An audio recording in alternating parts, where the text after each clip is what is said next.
hammer this home. If you take one thing away from this video, it's this. I scored in the 96th percentile of all test takers. This is a section that is unlike anything that I've ever had to prepare for, and so I needed to prove to dental school admissions that I was able to handle and understand the material. You'll make yourself feel like you're dumb when you're not.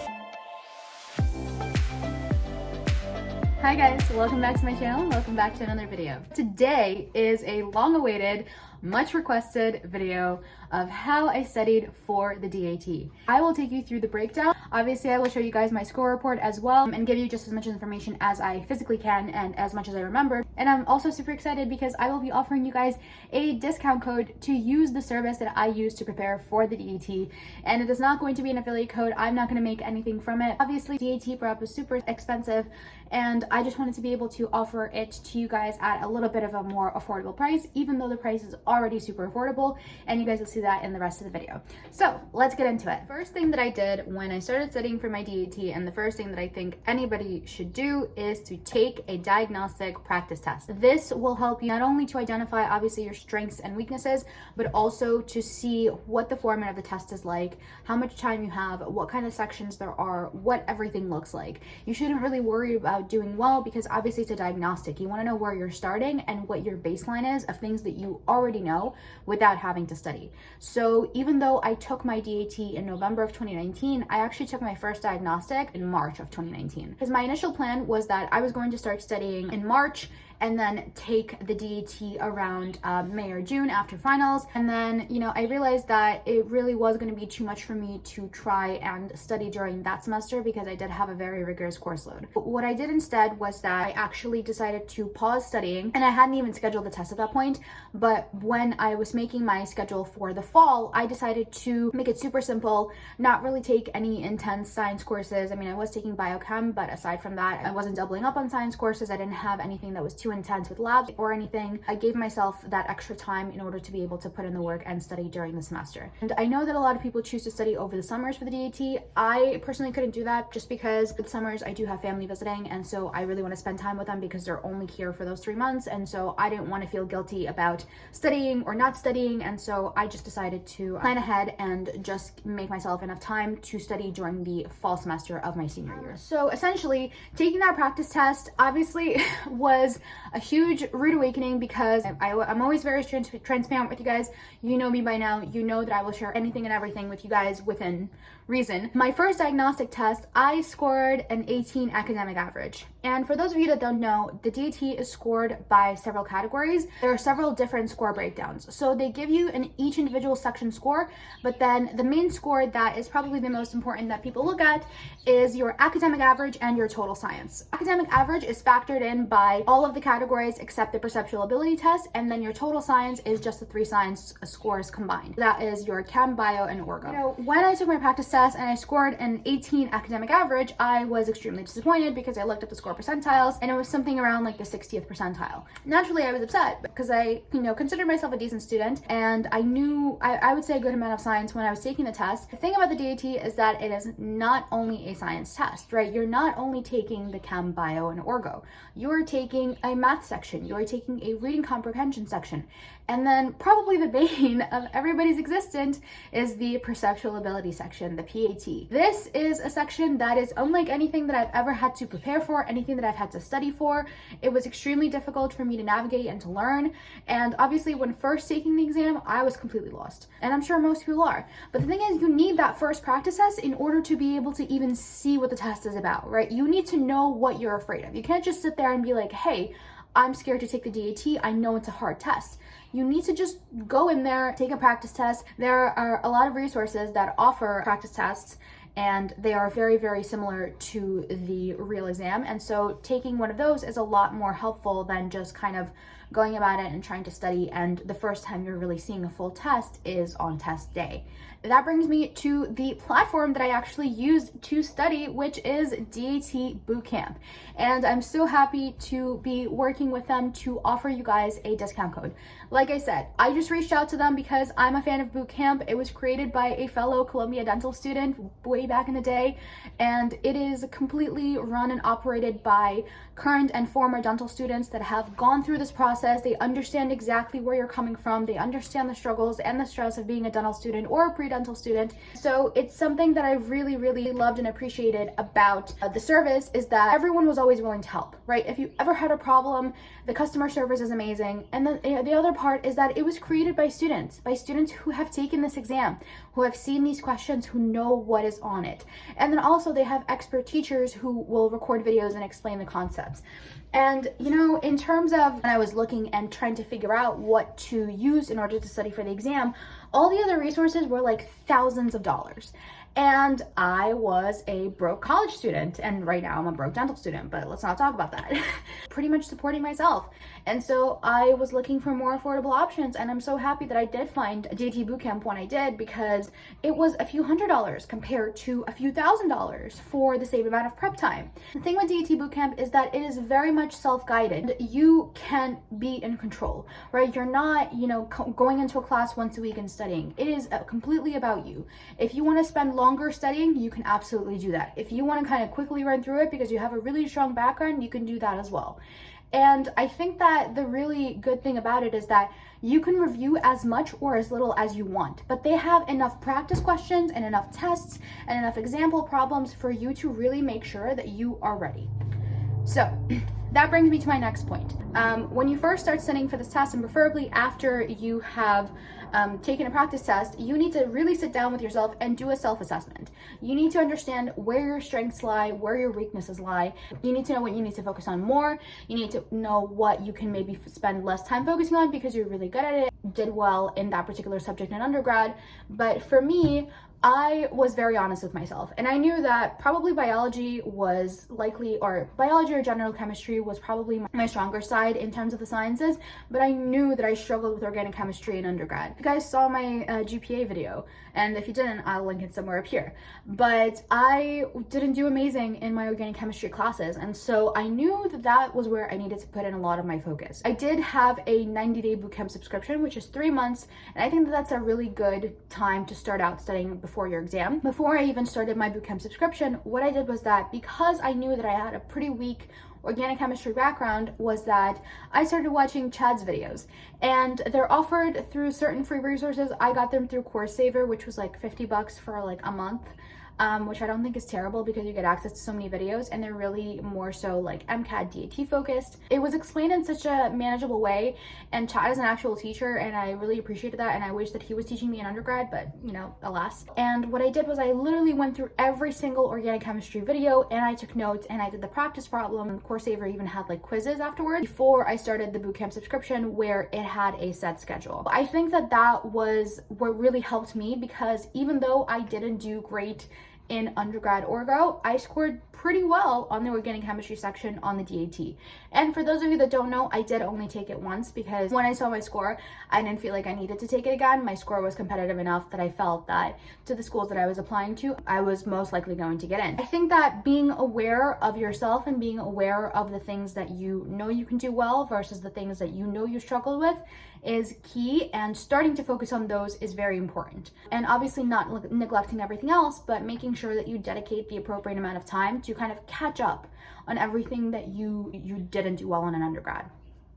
So now is a perfect segue to talk about the next thing that you need to do, and that is creating and setting a schedule.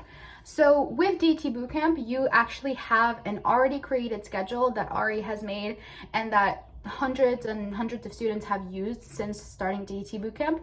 I personally used it myself, but what I did do is that I modified the schedule, and it's totally fine if you do that, right? So Ari's schedule is about 10 weeks, and I had bootcamp for a little over 90 days, and so I kind of stretched out a little bit longer. Essentially, the way that the schedule is laid out through bootcamp is that it makes sure that every single week you're doing a little bit of every single subject. So you're doing a chapter of organic chemistry, you're doing a chapter of bio, you're doing a chapter of GChem, or perceptual ability or math or whatever it is. So in any particular week, you're doing more than one subject. Although I think that it was really helpful for me, and what I think it might be helpful for many people, some people just don't like that, right? Some people just like to go through one subject, finish it completely, and then move on to the next one. The reason why I think that for most people that may not be such a good idea is that if you're taking, let's say, if you start out with organic chemistry and then you move on to bio and then you move on to GChem and then you do everything else, by the time that you get to the last subject that you're learning for the DAT, you're probably going to start forgetting the things that you learned in the first 2 sections that you studied. And so I think that that's the beauty of following a schedule like the one through bootcamp, because it kind of mixes everything up and makes sure that like you're integrating everything that you're learning, so that you're not just learning one thing at a time, because it makes sure that you don't forget things by the time you take your exam. The other thing is that it makes sure that you're not neglecting the subjects that you think are easy. Although there are certain sections that people may find more suited to their skills, like certain people say that they have a much easier time with the reading comprehension section or the quantitative reasoning, which is the math section, because they're just generally just good at math.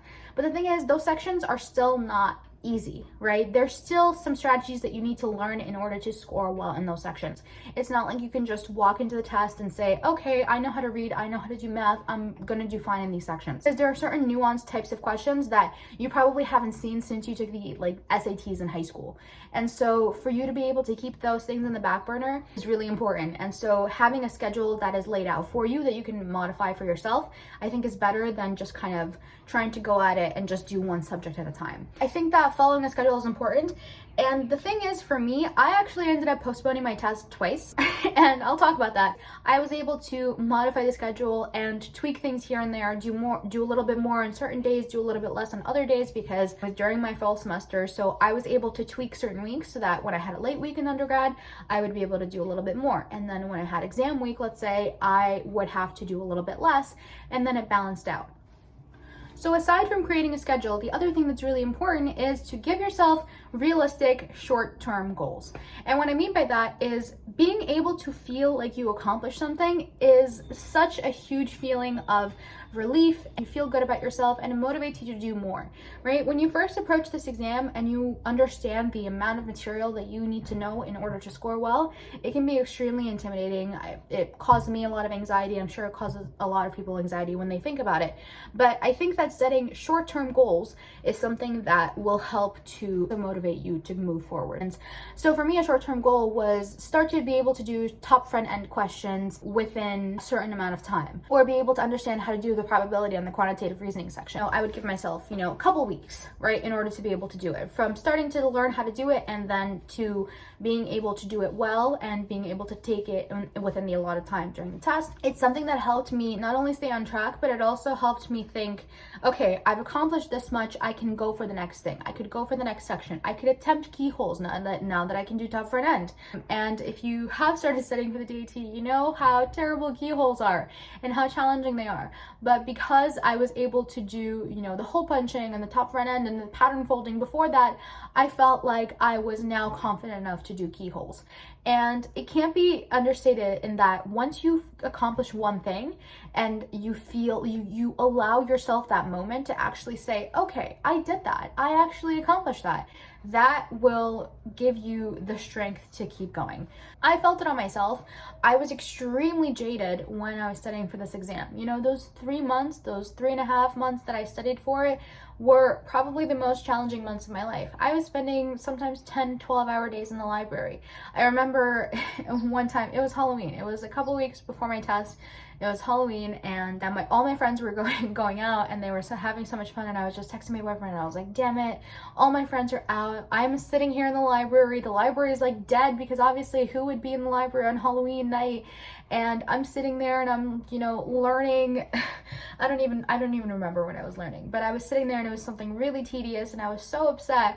And, he told me, it's hard right now, and I know you want to be out there and you feel like you're missing out, but it's going to be worth it in the end. In addition to doing everything yourself, you also do have to have a support system. I can't stress that enough, that having at least one person who will cheer you on and who will tell you, when you're spending 10 hours in the library and you think that you're not making progress, someone that will tell you, you know what, you're doing a great job and I'm really proud of you.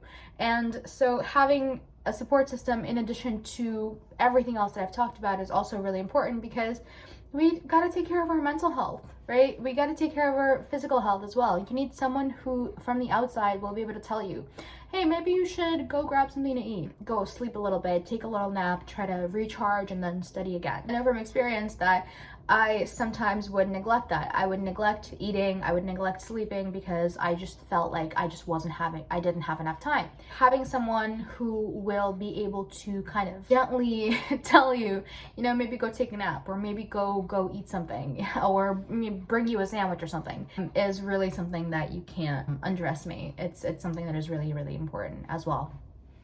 So the other thing I want to tell you guys is that even though you look at this exam and you think that it's a lot and you think that you may not be able to handle it, you need to just start. Just start somewhere. Start by looking at the least intimidating section. And if you can't find a least intimidating section, just pick, close your eyes, pick a random section and just go. Start watching review videos, start doing practice questions. What I will say is that you shouldn't just keep taking practice tests if you haven't done the work. If you haven't done the review, all you're gonna do by taking practice tests is just make yourself more discouraged.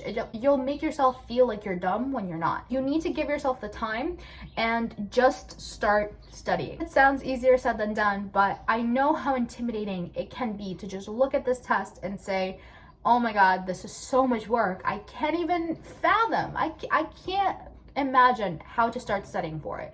And so you have to just start somewhere. If that means starting from the reading comp section or perceptual ability, which no one really has experience with, and you want to challenge yourself and you want to try something new. And I know I keep talking about DAT bootcamp, but I mean, a lot of you asked how I studied, and so I'm gonna tell you.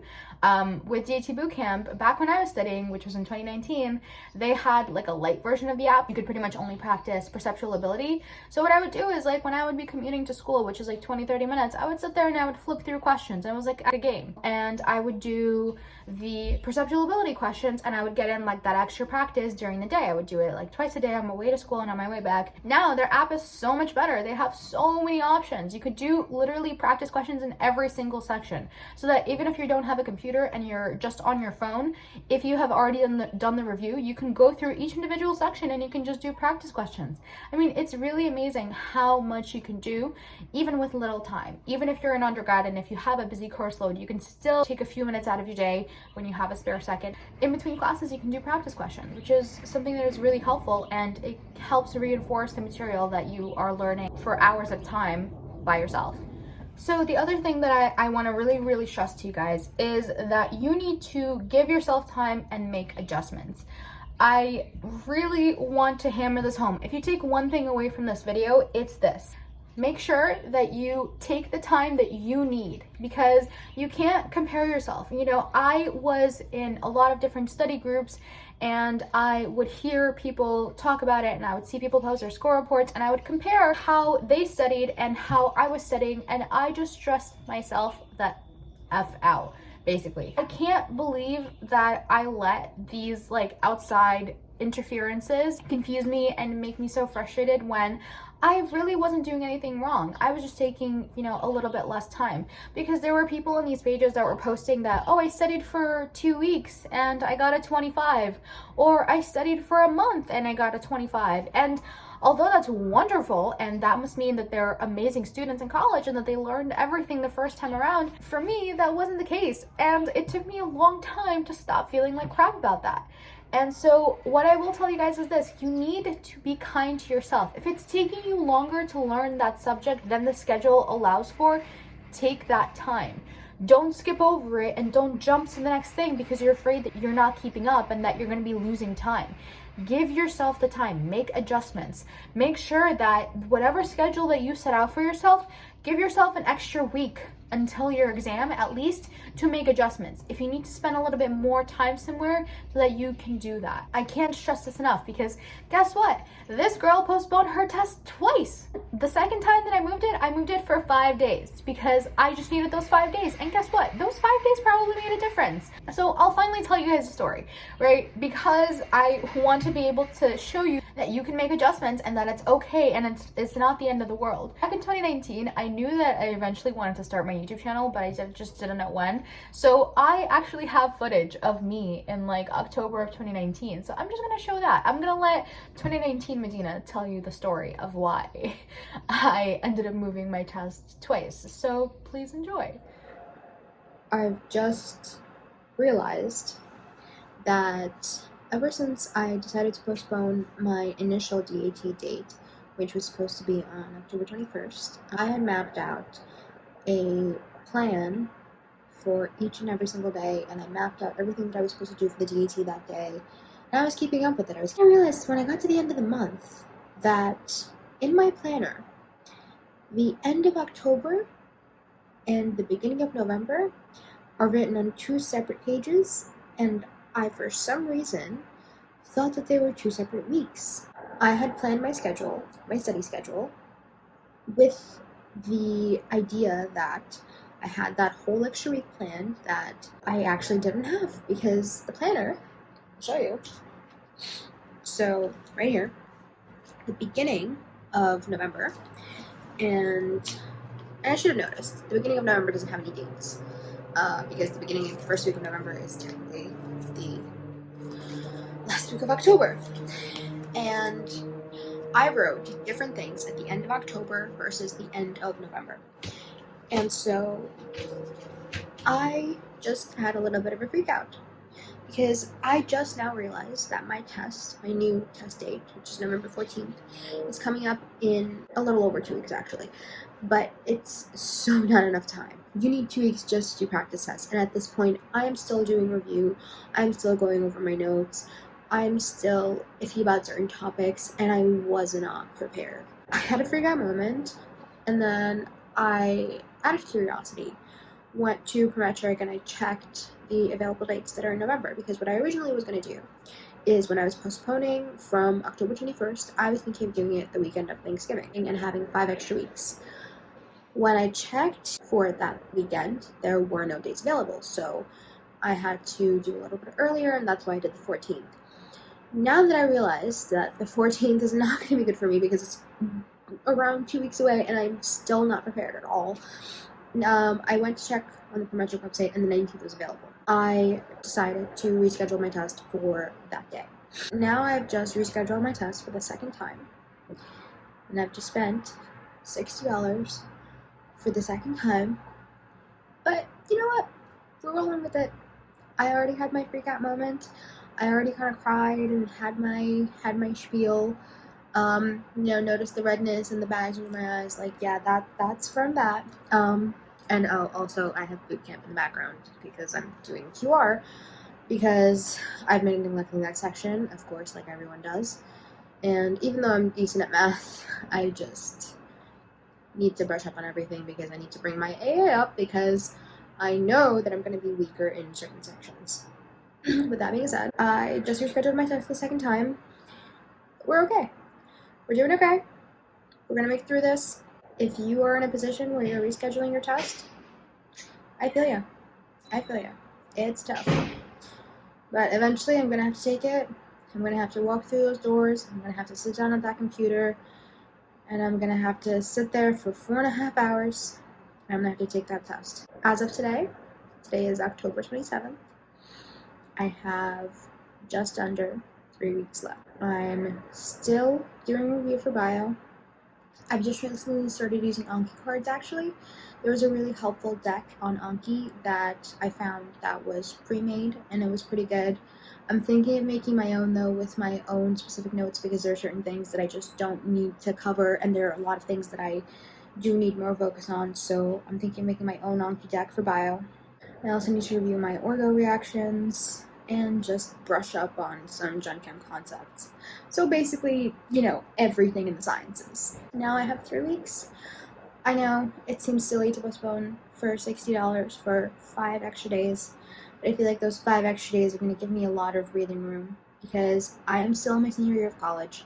I am taking exams. I have an exam this Friday. I have an exam to do online sometime this week. It's a lot. It's adding up. And although my classes have been relatively straightforward until now, it's ramping up. It's midterm week, but I'm surviving. So yeah, I will check in with you guys in a little bit when I'm a little bit more sane.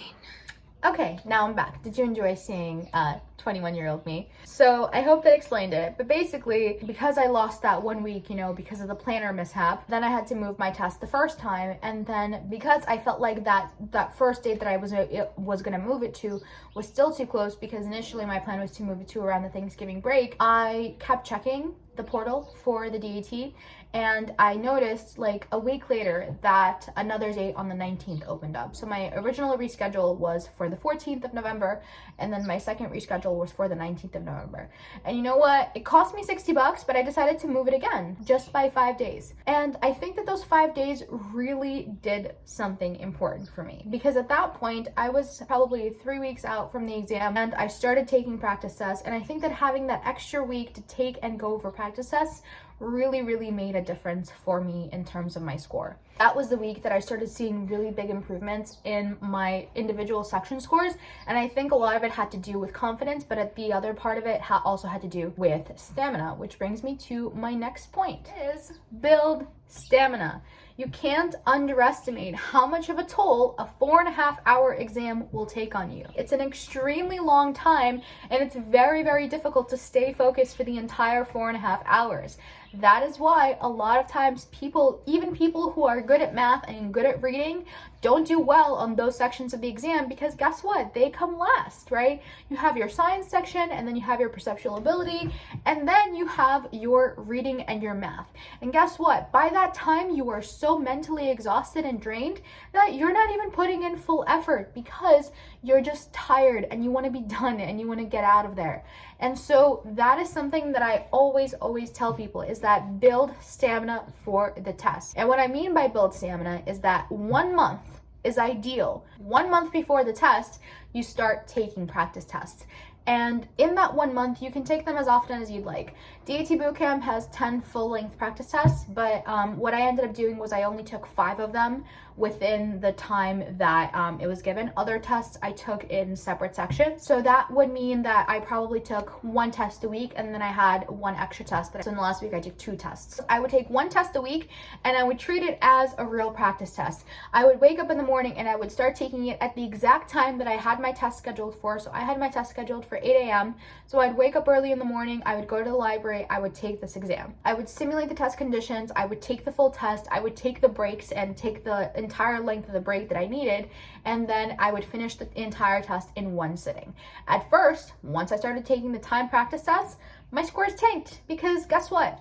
Being able to do it untimed versus being able to do it on a super limited time period makes a big difference. And so if you don't start doing that soon enough, obviously your score will suffer. A month before the exam, 1 test a week, I would simulate a full test day, and then after I took the test that day, I wouldn't do anything. I wouldn't look at it, I wouldn't review it, I would just go home and I would relax. I would take the rest of that day, and it would be like a nice little chill day for me. And for the rest of the week, I spent so much time going over every single question, and anything that I got wrong, if it was a concept that I knew I was iffy about, I would go back and I would rewatch those review videos.